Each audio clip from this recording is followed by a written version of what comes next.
جب تم سے کوئی شخص بات کر رہا ہو اور بات کرتے کرتے وہ دائیں بائیں دیکھے تو فرمایا اس کا مطلب یہ ہے کہ وہ بات امانت ہے، تم نے اس کو آگے بیان نہیں کرنا، کیونکہ وہ دائیں بائیں اس لیے دیکھ رہا ہے کہ کوئی اور تو نہیں سن رہا۔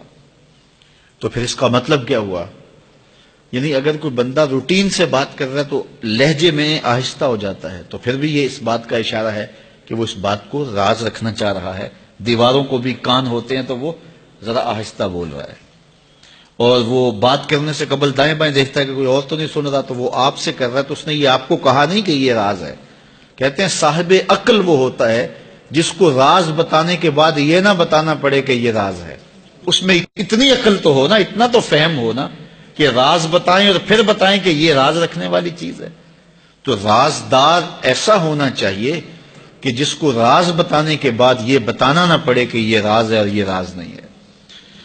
تو بہرحال وہ کچھ اشارے ہوتے ہیں جو عاقل سمجھتا ہے، اور یہ کوالٹی اور یہ خوبی اور یہ وصف ہم میں سے ہر شخص کے اندر موجود ہونا چاہیے۔ اگر کوئی راز کی بات کرتا ہے تو پھر اس کے اعتماد پہ ہمیں پورا اترنا چاہیے، وہ راز راز ہی رہے۔ اور بندہ کہتا ہے کہ میں یہ راز کسی اپنے رازدان کو بتاؤں گا، تو پھر اس کے بھی تو اپنے رازدان ہوتے ہیں نا۔ وہ کیا کسی نے کہا تھا، بلیا یاراں نو راز نہ دسیں، یاراں دے بھی یار ہوندے نے۔ تو پھر یاروں کے بھی آگے یار ہوتے ہیں، پھر ان کے بھی آگے پھر راز تو ہوتا ہی نہیں ہے، پھر تو وہ پھیلتا چلا جاتا ہے۔ تو آپ تک آ گیا، بس آپ تک آ گیا، وہ سینے میں سما گیا، ساری زندگی قبر میں لے کے جانا جو راز ہے۔ تو اب بعض کا ایسا ہوتا ہے کہ کوئی شخص اس کو راز سمجھ رہا ہوتا ہے، آپ کے نزدیک وہ بڑی بات نہیں ہوتی، اور آپ اس کو آگے روایت کر دیتے ہیں۔